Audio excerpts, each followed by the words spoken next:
It's sort of like trading, when you give somebody something and they give you something. And when you earn it, you're either going to save it or spend it. And the best thing to do is spend it, save it. You need money like to keep your family going and to pay your bills and to buy the supplies that you need for yourself. And all kinds of things.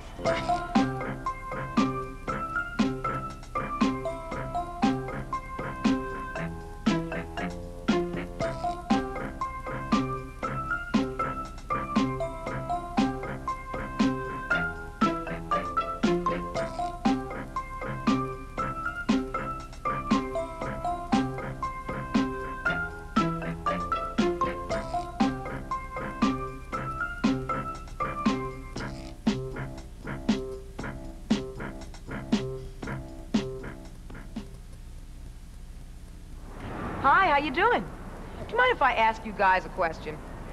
If you saw Penny lying in the street, what would you do? Me? I always pick them up. Now, they may not look like much, but pennies really do have a way of adding up. In fact, this penny right here is one of 9 billion produced in the past year. Now, let's say you decide to take all those pennies and line them up side by side. Did you know you would have enough pennies to circle the Earth, not once, not twice, but 4 times? I bet if you had your eye on a brand new pair of sneakers or the latest video cartridge, or even a brand new bike, then money would really be important. But that's another story. Money is more than the things you can buy with it. Money is something that connects us all. And although you and I can't live without money, believe it or not, there was a time before there was any money. Imagine what a time like that must have been like. Long ago, before malls, music videos, or money, people traded for things they needed.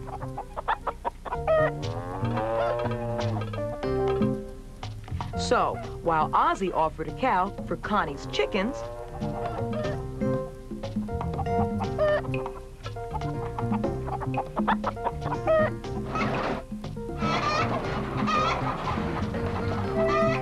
Sue swapped salt for Pete's pots. This approach, called the barter system, had its drawbacks. Suppose something is worth half a cow. How do you make change? People soon realized that using one common item would make trading easier. In different places, people tried different things, including tea, seashells, fish hooks, furs, and weapons. In some places, people started using rare metals. The ancient Egyptians shaped gold into rings. The Chinese used cubes of gold. The first coins were made in Western Turkey. They were small, bean-shaped pellets. Gold and silver coins were ideal. They were widely accepted, easy to carry, and long-lasting. And you could make change and save your wealth.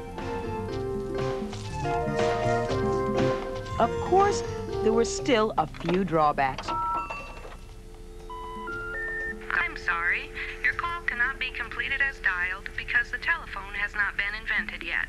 Please hang up and try again in 2,600 years. You know, in colonial times, people traded foreign coins of gold and silver, just like this one. This Spanish milled dollar is over 200 years old. So you see, the history of today's money began with coins just like this. The pine tree shilling was the first coin made in the American colonies, and minting it was a crime. The British banned the manufacture of the money in the colonies, but the Massachusetts Mint made the shillings anyway. Don't be fooled by that 1652 date. They used that date year after year so the British wouldn't know they were still in business. The situation finally changed during the American Revolution. Continental currency was printed to pay for that war. But the new government printed too much of it, and the bills were soon worthless. With independence came the right to produce money. To handle this important job, the U.S. Mint was established in 1792. The mint began with copper pennies and moved on to gold and silver coins.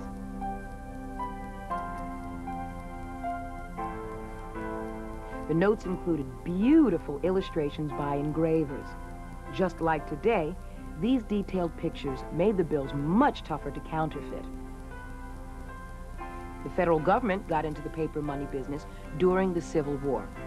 And since the backs of the bills were printed in green ink, they were called greenbacks. You know, our money system has changed a lot since the Civil War, but dollar bill is still green on the back. So before you spend your next one, take a close look at it. A real close look. This pyramid is a symbol of our lasting strength. It's unfinished because our country is still growing. Then there's the floating eye in the sky. The eye represents God watching over our country. Every bill says, "In God we trust." Now, over here, an eagle holds arrows of war in one claw and an olive branch of peace in the other. The 13 leaves, arrows, and stars stand for the 13 original American colonies. You know, some people find money so interesting that instead of just spending it, they also collect it. And they don't have to be millionaires to do it. So let's meet some young collectors right now. This is Vanishry, Andy, Tom, and Rachel. Hi, how are you guys? Fine. Great. Good. Let's come over here to Vanishry. Tell me about your bill collection here. Well, this is a silver certificate, and this was made a long time ago, but now they've stopped making it, and and over here it says silver certificate. Now they make it a Federal Reserve note. And what about this one back here, I've noticed? It's a $2 bill, and it was made in 1976, and the president is Jefferson. But there aren't a lot of those. That's pretty nice. Thanks. Now, Andy, tell me about your coin collection. Give me a tour. Okay. Those pennies are basically wheatbacks and Indian heads. Now, why is this Indian head penny separated from all the rest? What makes that special? It's my best Indian head. And what makes that so special for you? I got that on my birthday. Oh, great. Thanks a lot, Andy. Let's move on to Tom. Tom, tell me about your collection here. Well, I collect mostly American coins that are silver, or at least part silver. Okay, I notice you have a penny, a dime, nickel, half dollar, dollar. Why are all these coins separated from the rest of these? What makes them special? They're proofs. That means they have special finishes, and they're really shiny. And they're real valuable, so you don't want to take them out of this case. You want to keep them in there. And keep them clean. Okay. Thanks, Tom. Welcome. Hi, Rachel. Hi. Now, I noticed something very, very special about your coins, especially your pennies. They don't look like they're all there. Tell me about that. Okay, well, this is a regular Lincoln cent. And as you can see, these are error coins, which means that only part of it was struck. And then here, a lot of it wasn't struck, and here, none of it was struck. Now, I also see something interesting, because I see these pennies are also not struck properly, but what about this penny up there? This is a steel cent, and it was made during World War II because they were using all the copper to make the bullets, and they decided that they didn't want to waste it on pennies. And they made these kind of pennies for a year, but then they stopped. That really is interesting. Well, I want to thank you guys. It's a really great collection here. So, there you have it. We started out swapping cows for chickens and ended up with this. A way of moving billions of dollars through our country. So simple that it fits in the palm of your hand.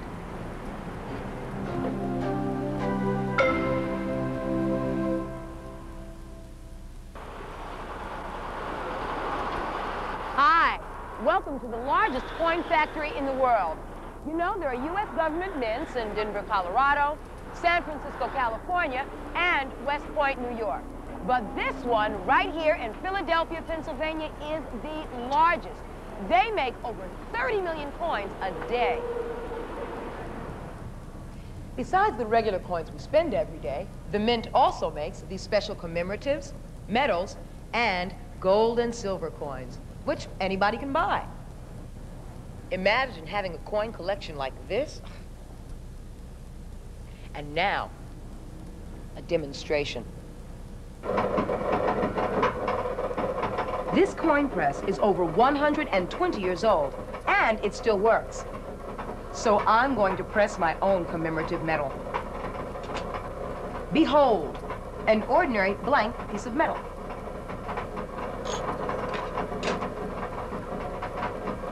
Three, two, one.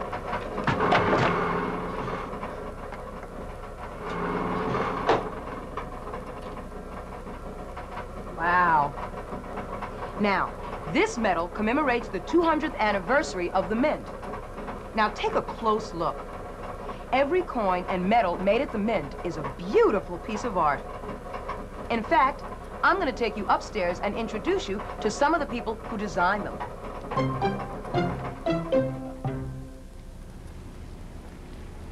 We're now in the engraving room. This is the room where all the coins in the mint are designed. In fact, we're going to be speaking with one of the designers now. This is Jim Farrell. Hi, Jim, how are you? Hi, Deborah, how are you? I'm fine, thanks. What are you doing? Well, I'm working on a design for the World Cup commemorative coin set. This is the front side of the dollar coin. Now, this isn't a regular coin. This is actually a commemorative coin. That's right. And this was the concept that was selected for this piece. Now, I noticed there's not a lot of detail in the original, the face, the muscles. Where did you get all this detail from? Well, I'll redraw this design, and by using reference material and photographs of soccer players, and also close-up shots of my co-workers' hands and arms and legs, I will incorporate all that into this drawing to try to make it look realistic. Question. I mean, even still, I could only draw stick figures, and your artwork is wonderful. I mean, how long have you been doing something like this? I've been working at this now for 25 years. Wow, that's a long time. But the detail is so wonderful in that. How do you get all that detail from this drawing onto a coin? Well, we will take a tracing of this and transfer it to a plaster basin. Now, I can show you someone working on that now, if you want to follow me. Okay. Over here. And Deborah, this is John Mercanti. Thanks. Hi, Deborah. Hi, John. How are you? Fine, sit down. Thanks. So, what are you doing? Deborah, this is the 50-cent piece for the World Cup commemorative program, and I'm interpreting the pencil drawing into a clay model. Now, did you draw this yourself? Yes, I did. Now, what are these instruments for? These are various tools that I use in the course of the modeling, and some of them, as you can see, are finer than the others, and of course I'll use the very fine ones to get and do a lot of the detail. So these really help you get the details like in the hair? And, Oh, absolutely. And how fine a detail can you get? Well, we can get very fine detail. As an example, I'm working on the socks here. So if you look very closely as I work on it, you can see that I can get right down in there and pick up all the detail at the top of the sock. So it's not just an engraving job. This really is a lot of artwork involved. Oh, absolutely. I've always said to children that they carry an art gallery in their pocket. Definitely. So, what's next? Well, from this stage, we go into a plaster model.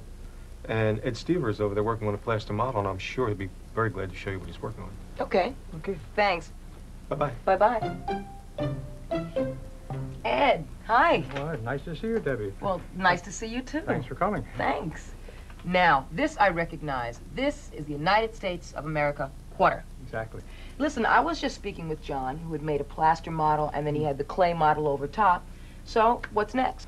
Fixing up the details, getting them all in good, sharp condition for continuing the coinage. Now, I noticed something I wouldn't normally recognize on a regular quarter. What does this S stand for? This is the S mint mark. It tells in which mint it's made in the United States. This S stands for San Francisco, where the coin will be struck. I also see some detail down here, tiny detail. They look like initials, J, F. John Flanagan was a sculptor and who made the models in 1932. So this quarter design right here is all the way from the 1930s up until now. Yes. That's really Exactly. interesting.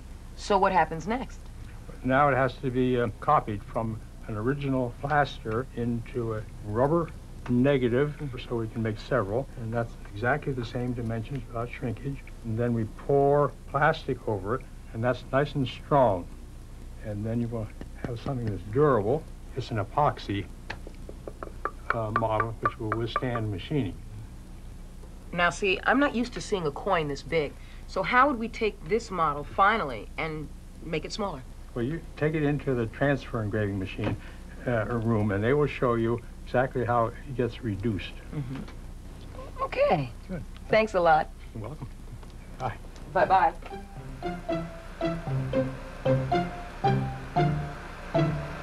Wow. So this is the transfer room. You know what? Let's talk to Tony and find out what goes on here. Hi, Tony. Hi, Deborah. How are you? I'm fine, thanks. Now, this I recognize. This is an epoxy model of the back of the quarter. And we saw the front in the engraving room. But what are you doing to the back of the quarter? What I'm doing here, Deborah, is I'm preparing this model to reduce it to actual coin size, which happens to be 10 to 1. So this is 10 times the size of the actual quarter that you're going to make. Right. It seems like a lot of math to me. Yes, it is. Now, what are these? They're the actual dies that will strike the coin. Now, when you say strike, you actually mean? Strike, yes. Wow. But still, how are you going to get this model to look exactly like this? Well, let me show you. Okay. Well, Deborah, this is our transfer reducing machine. And this particular machine is about 100 years old. Wow. And what we do here with it is we transfer from the model size to the actual coin size. How does the machine do that? It does that by tracing over all the artwork and the cutter cutting it into the steel. It's moving so slowly, it looks like it takes so long. Yeah, it takes approximately 3 days. It is a long time. Okay, so when this gets done, what's next? Well, I think you're headed to the press room. Okay. And you'll need these. Goggles and earplugs. What am I going to need goggles and earplugs for, Tony? You'll find out.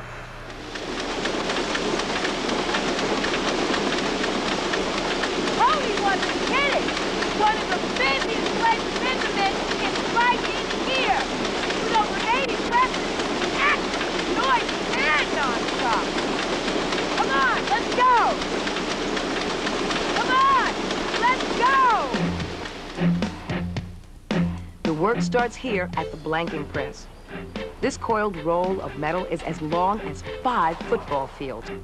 It'll be used to make 325,000 nickels. Long ago, most coins had some gold or silver in them. Today, most are made from a blend of nickel and copper. And just like a giant cookie cutter, this press punches out blanks. The blanks end up over here. The rest of the metal is shredded and recycled. And some of it is melted into little bars called pigs. Believe me, there's no metal wasted at the Mint. The blanks move on to furnaces where they're heated.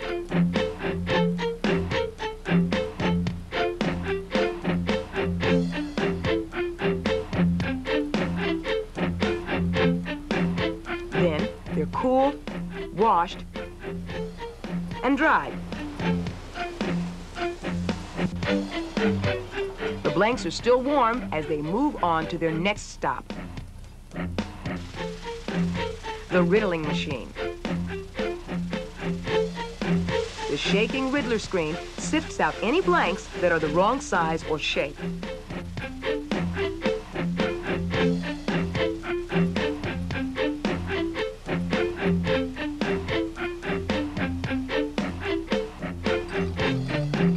Next, the riddled blanks tumble into the upsetting machine.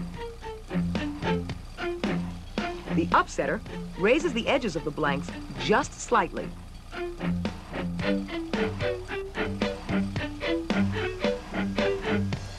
The blanks keep on moving.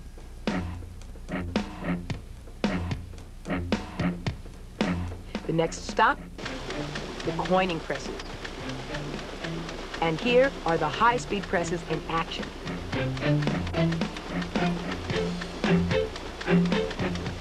The fastest ones punch out 12 coins a second. It's so fast, you almost can't see what's happening.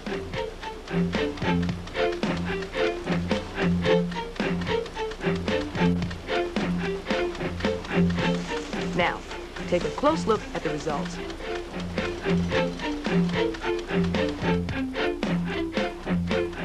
The newly minted coins are spot checked for quality.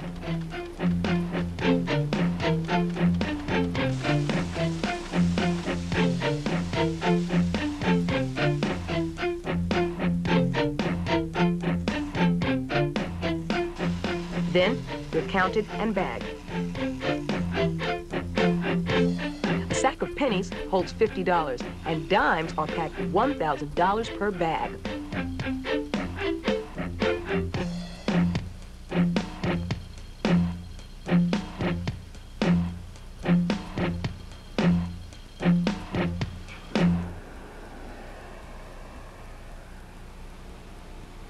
Once the money is bagged, it's stored until it's needed.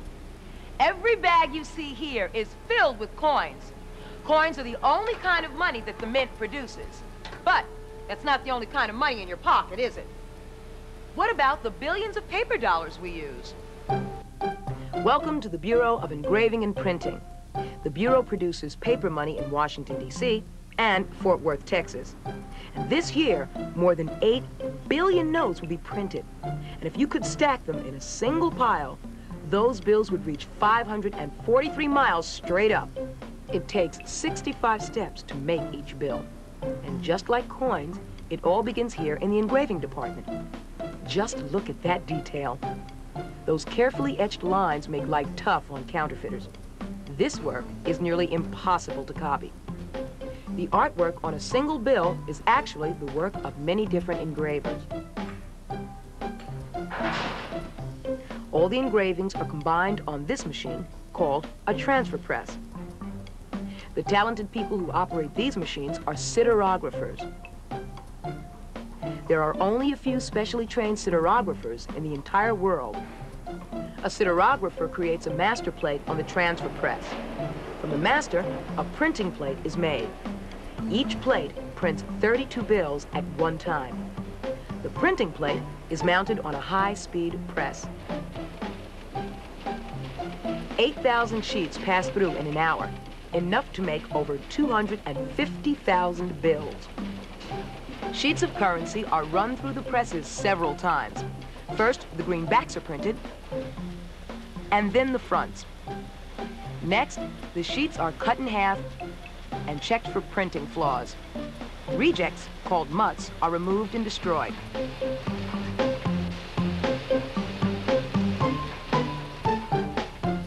The good bills are printed one final time with the Treasury and Federal Reserve seals. At the same time, a unique serial number is assigned to each bill.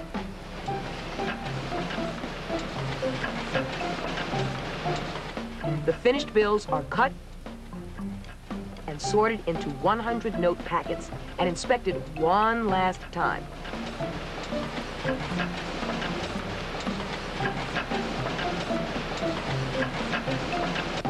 Finally, they're wrapped in 4,000 note bricks for shipping. Now they're ready to go.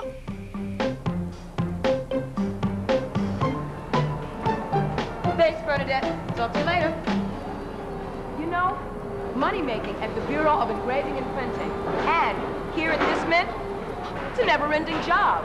Those presses just keep on rolling to meet the demands for new coins and bills. And who knows? You know, someday, some of the coins from this truck could end up in your pocket. And now you know what it took to make them.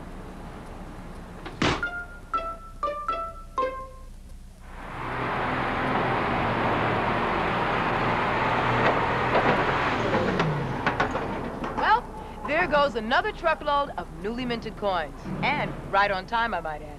Oh, time! That reminds me, I've got to go and put another quarter in the parking meter, so I'll see you guys later. And cut! How was that? It was great, no Oh, problem. good, thanks. Okay, folks, let's wrap it up. We'll see you on Monday. We're done. Here's some last-minute script changes for next week. Oh, okay. Oh, and this is for you, too. Thanks. Paycheck, all right. Money, money, money, money, money. Well, you guys didn't think I did this just for fun, did you?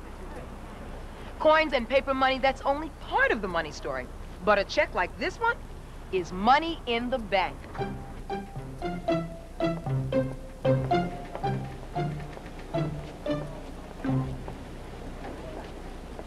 Instead of stuffing their money into empty mayonnaise jars or piggy banks, many people save their money in bank accounts. Now, when they need to use their money, they can write a check, cash a check, or take money out of their bank account electronically with one of these.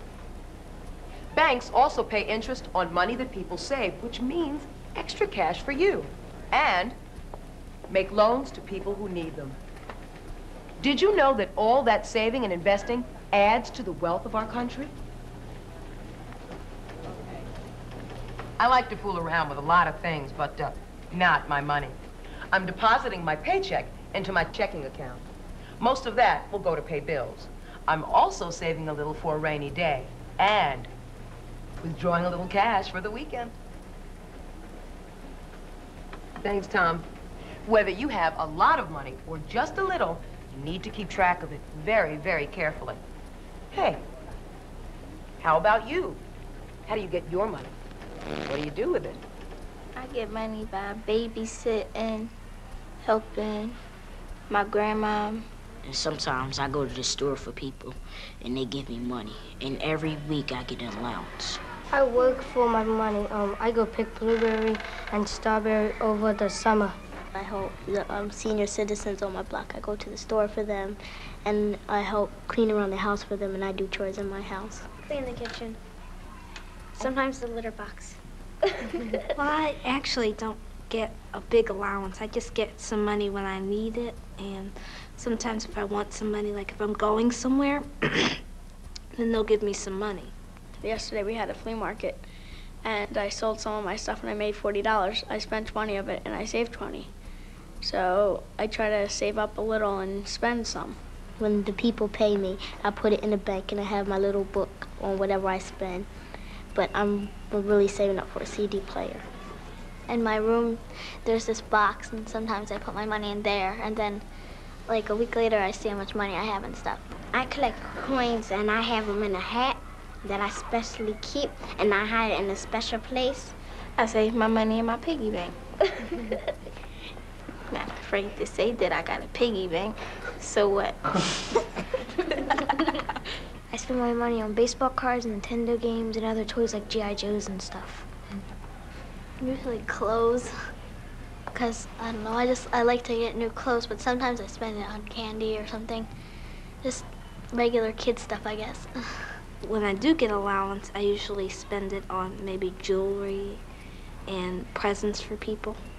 Sometimes, if I have if I get in trouble at home and I have money on me and I feel that my mom is probably gonna do something, I usually go to the store and buy her some flowers and they'll calm her down. And sometimes I loan my sister money. If she needs it, she pays me back. So I do a lot of things with my money. I'm not selfish. I don't give it to myself all the time. I don't spend my money on anything. I prefer to save it. When I say mine, I want to be a lawyer when I grow up. So that's why I start saving for my college, and that's why I put it in a bank account. I think that when I grow up, I'm going to have a lot of money. So I think that I should be rolling in the big bucks. You and I can keep track of our money without too much trouble. But what about an entire country? Managing that much money must be a colossal challenge. Now, when you watch our nation's money factories in action, managing that much money is easy. Need a little more? Just keep printing. Okay, hold it. Stop the presses. Actually, it's not that easy. The total amount of money in our nation's economy has to be carefully controlled. And that's a job for the Fed. The Fed is a nickname for the Federal Reserve System. It consists of 12 regional banks, including this one in San Francisco, California. The Fed is the banker's bank. Local banks that we use keep a certain amount of money deposited there. When that money arrives, it's sorted, counted, and stored. Worn-out bills are removed and replaced by brand new ones. The Fed gets new money from the Bureau of Engraving and Printing and the Mint. The Fed's vault is a giant storehouse where money is held until banks need it. But the Fed's job doesn't stop there. They help control the amount of money in society. And here's how they do it. Here are the money factories that produce coins and currency. Over here are the banks, plus people like you and me. And in the middle is the Fed. The Fed works like a dam in a river of money heading into our economy. When there's too little money flowing, people spend less, and our economy is in danger of drying up. So the Fed increases the amount of money to get the economy moving. Sometimes our society starts to get flooded with too much money. Then the Fed slows the flow. The right amount of money in circulation helps keep our economy rolling along. The Fed has another important job, to destroy old and damaged currency so it can't be used again. A dollar bill is durable, but after 18 months of hand-to-hand combat, many of them are worn out. Old bills are canceled. Then they go on their final journey to the shredder. So, now you know that all money, from pennies to paychecks to dollar bills, is connected. Money ties us all together. Whenever we find it or earn it, spend it. Pretzel, please. Thanks. Or give it away. So, use the money that you have wisely. Remember, taking care of money makes sense. And cut. How was that? That was great. That's a keeper. Oh, good. I'm glad. It's a wrap. What are you doing? I'm hungry. All the props. Oh, no. All the props. Not my lucky penny, Rob. Please, I've been carrying him all day long. Look at Mr. Lincoln, please. But yeah, but you see, this is a prop. All props must be accounted for. Thank you. Thank you. Didn't account for this prop, did you, Rob?